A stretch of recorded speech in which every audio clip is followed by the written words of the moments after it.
മണി 8 ആയില്ലേ? ഇത്രയും നേരം നിനക്ക് എന്തുവായിരുന്നടി ജോലി? ഞാൻ അമ്മയടുത്ത് പറഞ്ഞില്ലേ ഓഫീസിൽ നിന്ന് ഇറങ്ങാൻ ലേറ്റ് ആവുമെന്ന്. ചെല്ല്, അച്ഛനവിടെ കലിതുള്ളി നിപ്പുണ്ട്. ചെല്ല്. വന്ന് വീട്ടിൽ കയറുന്ന നേരം കാലം ഇല്ലെന്നാ ഇതല്ലേ നിനക്ക്? ഈ വീട്ടിലെ ഇതൊക്കെ നടക്കൂ. നിന്നെ കെട്ടിക്കൊണ്ട് പോണ വീട്ടിലെ ഇതൊന്നും നടക്കണമെന്നില്ല. ഞാൻ ആരെയും കെട്ടുന്നില്ല, ഒരു വീട്ടിൽ പോണില്ല.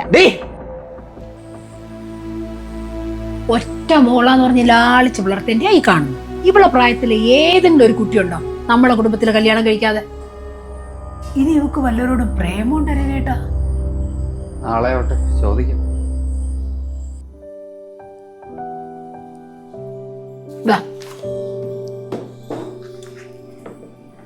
വേണമെങ്കിൽ അടുക്കളയിൽ ഒന്ന് എടുത്തു കഴിക്കണം. കെട്ടിക്കയറി വല്ല വീട്ടിൽ പോണ്ട പെണ്ണാ. അവിടെ ഇതുപോലെ ആരും കൂട്ടിത്തരാനൊന്നും കാണുകയൊന്നുമില്ല. അതുകൊണ്ടാണ് ഞാൻ പറഞ്ഞത് ഞാൻ കെട്ടുന്നില്ല. നമുക്ക് നമ്മുടെ വീടും ഈ റേഷൻ കടയും സൈക്കിളും ഒക്കെ ആയിട്ട് ഹാപ്പി ആയിട്ട്. ഇവിടെ നിന്റെ പ്രശ്നം എന്താ? എനിക്കെന്താ പ്രശ്നം? എനിക്ക് പ്രശ്നമല്ല, എല്ലാന്ന് വെറുതെ കേട്ടാ മതി. മോളെ, നീ കല്യാണം വേണ്ട വേണ്ടെന്ന് പറയുന്നതിന്റെ കാരണം ഞങ്ങൾക്ക് അറിയാം. ഇനി വല്ല അഫയർ വല്ലതും ഉണ്ടോ? ഉണ്ടെങ്കിൽ പറ. കൊള്ളാവുന്ന കൂട്ടരാണെങ്കിൽ നമുക്ക് നോക്കാം. എന്താ നിങ്ങളുടെ പറഞ്ഞേ? നല്ല കൂട്ടരാണെങ്കിൽ ആലോചിക്കാൻ പോലും. പണ്ട് ഞാൻ സ്കൂളിൽ വെച്ചൊരു പയ്യനെ പ്രേമിച്ചെന്ന് പറഞ്ഞതിന് മടൽ വെട്ടി അടിച്ച ജീൻസാ. എന്റെ പൊന്നച്ച, എനിക്കൊരു അഫയറും ഇല്ല. എനിക്ക് ജീവിതകാലം മുഴുവനും നിങ്ങളുടെ കൂടെ സന്തോഷമായിട്ട് കഴിഞ്ഞാൽ മതി. പിന്നെ നിന്നെ കെട്ടിച്ചിടുക എന്നുള്ളത് ഞങ്ങളുടെ ഉത്തരവാദിത്വം കൂടെയാണ്. അല്ലെങ്കിൽ ഞാൻ കല്യാണം കഴിക്കാം. നിങ്ങളൊരു കാര്യം ചെയ്യും, കല്യാണം കഴിഞ്ഞിട്ട് ഇവിടെ തന്നെ നിൽക്കുന്ന ഒരു ചെറുക്കനെ കണ്ടുപിടിക്കും. അപ്പം ഞാൻ കിട്ടാം. അത് എവിടുത്തെ നാട്ടുകിടപ്പാടി? എന്ത് നാട്ടു നടപ്പ്? ഈ ഭാര്യമാർക്ക് മാത്രമേ കല്യാണം കഴിഞ്ഞ് ഭർത്താവിന്റെ വീട്ടിൽ പോയി നിൽക്കാവൂ. ആൺകുട്ടിയേക്ക് ഭാര്യ വീട്ടിൽ താമസിക്കേ, അവിടെ അച്ഛനെ അമ്മയെ നോക്കേ, വീട്ടിലെ ജോലികളൊക്കെ ചെയ്യേ. അങ്ങനെയൊന്നും ചെയ്യാൻ പാടില്ല. എന്നെ കെട്ടുന്നവൻ എന്റെ വീട്ടുകാരെ നോക്കി എന്റെ വീട്ടിലെ ജോലിയൊക്കെ ചെയ്ത് ഇവിടെ കൂടട്ടെ. അങ്ങനെയൊക്കെ പറ്റുന്ന ഒരാളാണ് നിങ്ങൾ കണ്ടുപിടിക്കുക. എന്നിട്ട് ഞാൻ കല്യാണം കഴിക്കാം. ഇവിടെ കെട്ടുന്നതിന്റെ വിധി തന്നെ. നിങ്ങള് വീട്ടിൽ നിൽക്കാൻ പറ്റാത്ത മാരേജിന് നല്ല പ്രഷറുണ്ട് എല്ലാവരും കൂടെ. സത്യം പറഞ്ഞാൽ എനിക്ക് പേടിയാ കല്യാണം കഴിക്കാൻ. എൻ്റെ പൊന്നു മോളെ, സിംഗിൾ ലൈഫ് എപ്പോഴും നല്ലത്. നിന്റെ വീട്ടുകാർ പറയുന്നത് കേട്ടോണ്ടേ നിന്റെ ഇഷ്ടമില്ലാതെ കൊണ്ട് ഒരുത്തന്നെ എടുത്ത് തലയിൽ വെച്ച് കഴിഞ്ഞാൽ എൻ്റെ ജീവിതം തീരും. നീ എൻ്റെ ജീവിതം തന്നെ നോക്ക്. ഒരുത്തന്നെ എടുത്ത് തലയിൽ വെച്ച് അവസാനം അതും ഇപ്പോൾ ഡൈവേഴ്സ് ആയിട്ട് നിൽക്കുമല്ലേ വീട്ടിൽ. അതിന് നിന്റെ അമ്മാവയ്ക്കല്ലായിരുന്നോ കുഴപ്പം? ഇനി അവർക്ക് 2 പേർക്കും കുഴപ്പങ്ങളേ ഉള്ളൂ. ഇനി നിന്റെ വയവ് അനുസരിച്ച് നിന്റെ കൂടെ കട്ടയ്ക്ക് നിൽക്കുന്നൊരു കെട്ടിയനുണ്ടെങ്കിലേ പിന്നെ ഈ നാട്ടുകാരും വീട്ടുകാരും ബന്ധുക്കളും ആരെന്ത് പറഞ്ഞാലും ഒരു പ്രശ്നവും ഇല്ല. നിങ്ങളുടെ ജീവിതം നല്ല അടിപൊളിയായിട്ട് മുന്നോട്ട് പോകും. അത് ശരിയാ. ഇനി മോളെ, നീ കെട്ടണ്ടെന്നൊന്നും ഞാൻ പറയുന്നില്ല. നിനക്ക് കംഫർട്ടബിൾ എന്ന് തോന്നുവാണെങ്കിൽ മാത്രം, അല്ലാതെ വീട്ടുകാർ പറയുന്നത് കേട്ടോണ്ട് എടുത്തി അടിയാസൊന്നും പറയാൻ നിൽക്കണ്ട.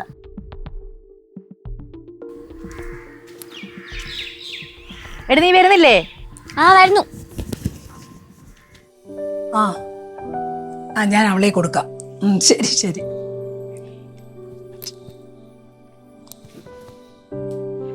ഹലോ, പറ പച്ചി. കൊച്ചേ, നിനക്ക് കല്യാണം ഒന്നും വേണ്ടേ? അങ്ങനെയൊന്നുമില്ല, കുറച്ച് കഴിഞ്ഞിട്ട് മതിയെന്ന്. നീ എപ്പോഴാ കൊച്ചേ മൂക്കിൽ പല്ല് വന്നിട്ടോ? ദേ ഒരു ആലോചന വന്നിട്ടുണ്ട്. എനിക്ക് അറിയാവുന്ന കൂട്ടരാ. ചെറുക്കനെ ഗൾഫ്. കല്യാണം കഴിഞ്ഞാലേ അവൻ നിന്നെയും ഗൾഫിൽ കൊണ്ടുപോകും. ശരിയെന്നാ വെക്കുകയാണേ. നീ പെണ്ണുകാണലിന് കാണാം. എന്തോന്നാ അമ്മ ഇത്? ആരോട് വെച്ചിട്ട് പെണ്ണാണല്ലൊക്കെ തീരുമാനിച്ചേ? എനിക്കൊന്നും പറ്റൂല, വേണമെങ്കിൽ അമ്മേനെ കെട്ടിക്കോ. ഓ പിന്നെ അമ്മ, ഇങ്ങനെ നമുക്ക് അറിഞ്ഞിടാത്ത ഒരാളെ എങ്ങനെയാ അമ്മ കല്യാണം കഴിക്കുന്നത്? കല്യാണത്തിന് മുന്നേ ഒരു ക്യാരക്ടർ, കല്യാണം കഴിയുമ്പോൾ വേറൊരു ക്യാരക്ടർ, അങ്ങനെയൊക്കെ ചെയ്താൽ പിന്നെ എന്ത് ചെയ്യും? നീ ഒന്നും ചെയ്യണ്ട, അങ്ങ് അഡ്ജസ്റ്റ് ചെയ്ത് പൊയ്ക്കൊണ്ടാ മതി. അമ്മ, ഈ മാരേജ് ലൈഫ് എന്ന് പറഞ്ഞത് ഇങ്ങനെ അഡ്ജസ്റ്റ് ചെയ്ത് പോകേണ്ട ഒന്നല്ല, പരസ്പരം അണ്ടർസ്റ്റാൻഡ് ചെയ്ത് പോവേണ്ട ഒരു കാര്യമാണ്. ഈ കുടുംബക്കാർക്കൊക്കെ കെട്ടിച്ചു വിടാൻ ഭയങ്കര ഇൻട്രസ്റ്റ് ആണല്ലോ. ഈ കല്യാണത്തിൽ എന്തെങ്കിലും ഒരു പ്രശ്നം വന്നാൽ ആരെങ്കിലും കാണും? കാണും, കുറ്റം കണ്ടുപിടിക്കാനായിട്ട്. അമ്മ, എനിക്ക് കുറച്ചുകൂടെ ടൈം താ അമ്മ. എനിക്ക് ചേരുന്ന ഒരാളെ ഞാൻ തന്നെ കണ്ടുപിടിച്ചോളാം. ഞാൻ ഇനിയിപ്പോ എങ്ങനെ ചേച്ചിയുടെ അടുത്ത് എന്തോന്ന് പറയൂടി? അതൊക്കെ അമ്മയുടെ ഇഷ്ടം, അമ്മ എന്ത് വേണോ പറഞ്ഞു. എനിക്ക് എന്തായാലും പറ്റൂലേ.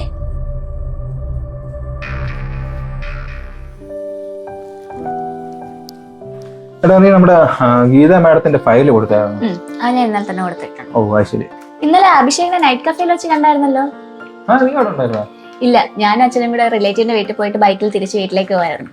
ഓ, അത് ശരി. അപ്പൊ തന്നെ ടൈം ഒരു 11-12 ആയിട്ടുണ്ടായിരുന്നല്ലോ.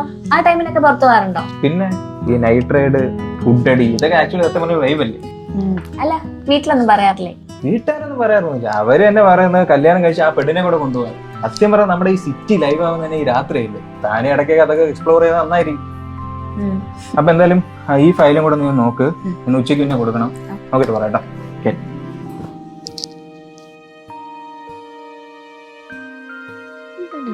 കൊള്ളാലോ.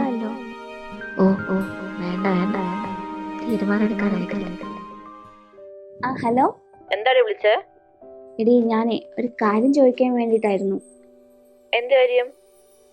അല്ല, നമ്മുടെ ഓഫീസിലെ അഭിഷേകിനെ കുറിച്ച് നിനക്ക് എന്താ അഭിപ്രായം? എന്താ ഉദ്ദേശം നീ?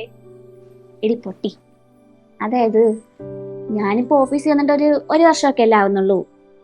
നിങ്ങളൊരു 2-3 വർഷമായിട്ട് ഒരുമിച്ചല്ലേ വർക്ക് ചെയ്യുന്നത്. അപ്പോ അവനെ പറ്റി എന്താ അവന്റെ അഭിപ്രായം?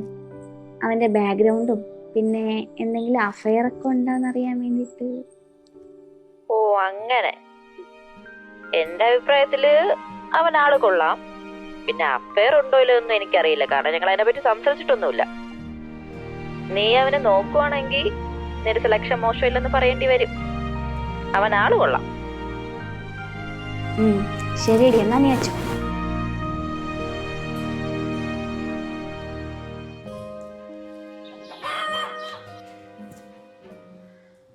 ഞാൻ തന്നോട് ഒരു കാര്യം പറയണമെന്ന് വിചാരിച്ചിട്ട് കാലം കുറേ. ഇപ്പോഴതിനുള്ള സൗകര്യം കിട്ടി. പറയണമെന്ന് വിചാരിച്ചതല്ലേ, അപ്പൊ പറയണം. അല്ല, താനിങ്ങനെ എത്ര നാൾ ഒറ്റയ്ക്ക് ജീവിക്കും? ജീവിതം ഒന്നേ ഉള്ളൂ, അത് ആസ്വദിച്ച് ജീവിക്കാം.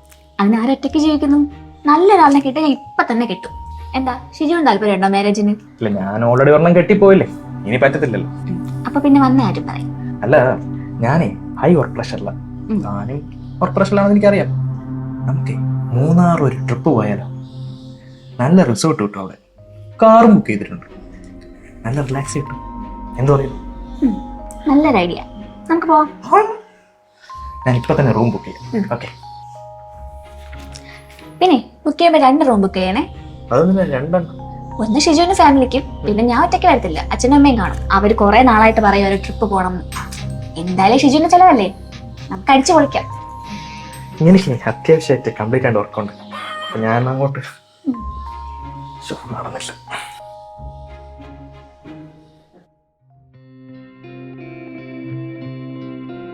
ഹലോ ഡാഡീസ്, എന്താണ് പരിപാടി? മോളെ നീ വന്ന് ഒരു കാര്യം ചോദിക്കട്ടെ. അമ്മ പറഞ്ഞ അന്ന് അപ്പച്ചി കൊണ്ടുവന്ന ആലോചന നിനക്ക് താല്പര്യമില്ലെന്ന്. നീ തന്നെ ആളെ കണ്ടുപിടിച്ചോളാം. അതൊക്കെ ഞാൻ പറഞ്ഞു. എനിക്ക് അറേഞ്ച്ഡ് മാരേജിനോട് താല്പര്യമില്ല അച്ഛാ. നീ കണ്ടുപിടിക്കുന്നതിന് കുഴപ്പമൊന്നുമില്ല, നമുക്ക് പറ്റിയ ചെക്കനായിരിക്കും. ഒരാളെ നോക്കുന്നുണ്ട്, പക്ഷേ ഉറപ്പിക്കാനായിട്ടില്ല. ഇപ്പോഴും റെഡ് സിഗ്നൽ തന്നെ. കുറച്ചും കൂടി വെയിറ്റ് ചെയ്യും. നമ്മുടെ കണ്ണടയും മുമ്പ് ഗ്രീൻ സിഗ്നൽ ആവോ? I will try my best. നീ ട്രൈ ചെയ്യും, അതിനു മുമ്പേ നമ്മൾ ഡൈ ആകും. ഹലോ. എന്താടി, നിനക്ക് ഉറക്കൊന്നുമില്ലേ? ഓഫ് എടി, ഞാൻ വേറൊരു കാര്യം പറയാനാ വിളിച്ചേ. ഞാൻ നാളെ അഭിഷേകിനെ പ്രപ്പോസ് ചെയ്താലോന്ന് വിചാരിക്കുക. നീ കൂടെ എന്നോട് വരോ? പിന്നെ വേണമെങ്കിൽ സ്വന്തമായിട്ട് പോയി പറഞ്ഞാ മതി. ഇനി ഞാൻ വന്ന് നിങ്ങളുടെ നടുക്കിരിക്കാം, ഒന്ന് പോയേ. ഇപ്പൊ നീ ഒന്ന് പോയി കിടന്ന് ഉറങ്ങോ? എന്റെ ഉറക്കമൊക്കെ പോയടി.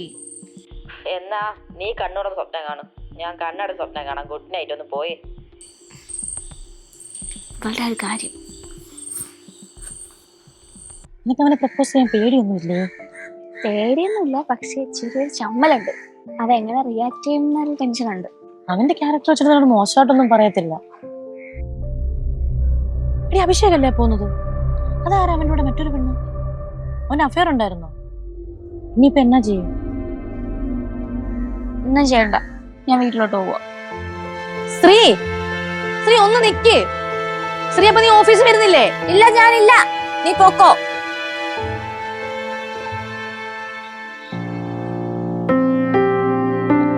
നീ ജോലിക്ക് പോയില്ലേ? ഇല്ല അച്ഛാ, നല്ല തലവേദനയായിരുന്നു, അതുകൊണ്ട് ഞാൻ തിരിച്ചു വന്നു. പിന്നെ മോളൊരു കാര്യം ഇപ്പോൾ കിടന്നു. അച്ഛാ, എനിക്ക് മാരേജ് നോക്കിപ്പോ എനിക്ക് സമ്മതമാണ്. ഇവക്ക് എന്ത് പറ്റി?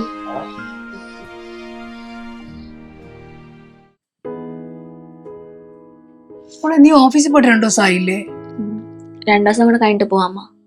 പിന്നെ അച്ഛൻ നിനക്കൊരു ആലോചന കൊണ്ടുവന്നിട്ടുണ്ട്. നിനക്ക് താല്പര്യം ഉണ്ടെങ്കിൽ.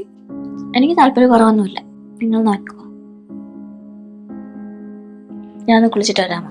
ശരി.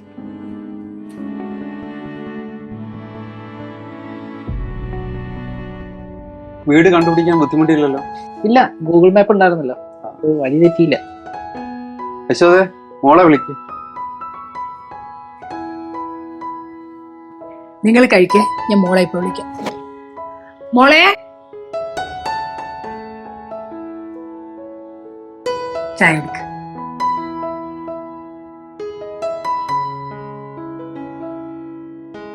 മോക്ക് ചെക്കനെ ഇഷ്ടായോ?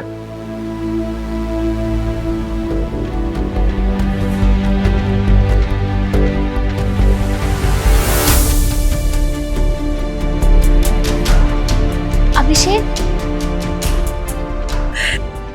നിന്റെ മനസ്സ് ഞങ്ങൾക്കല്ലേ അറിയുള്ളൂ. മോളെ, ഇപ്പൊ ഗ്രീൻ സിഗ്നൽ കത്തിയോ?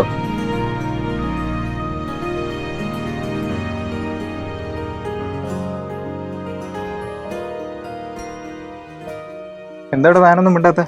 തനിക്കെന്നെ ഇഷ്ടപ്പെട്ടില്ലേ? അതല്ല, എനിക്ക് ഇപ്പോഴൊന്നും വിശ്വസിക്കാൻ പറ്റുന്നില്ല. ഇപ്പം വിശ്വസിക്കാലോ. എടാ, അന്ന് താൻ ബൈക്കിൽ കണ്ടത് എൻ്റെ സിസ്റ്ററിനെയാണ്. എൻ്റെ അടുത്ത് അനു എല്ലാം പറഞ്ഞിരുന്നു. ഞാൻ ഇങ്ങനെ ഒരു ചിന്താഗതിയുള്ള ഒരു പാർട്ട്ണറിനെയാണ് സത്യത്തിൽ നോക്കി നടന്നത്. എടോ, ഫ്രീഡം അത് ആക്ച്വലി നമ്മുടെ അവകാശമാണ്. പിന്നെ മ്യൂച്വൽ അണ്ടർസ്റ്റാൻഡിങ് ഉണ്ടെങ്കിൽ ലൈഫ് അടിപൊളിയല്ലേ? തനിക്ക് എന്നെയും എനിക്ക് തന്നെ മനസ്സിലാക്കി കഴിഞ്ഞാൽ പിന്നെ വേറെ ആരും ബോധിപ്പിക്കേണ്ട ആവശ്യമില്ലല്ലോ. ഹലോ, കല്യാണം കഴിഞ്ഞ് കൂടെ സംസാരിക്കാൻ കുറച്ച് വെച്ചേക്കണേ.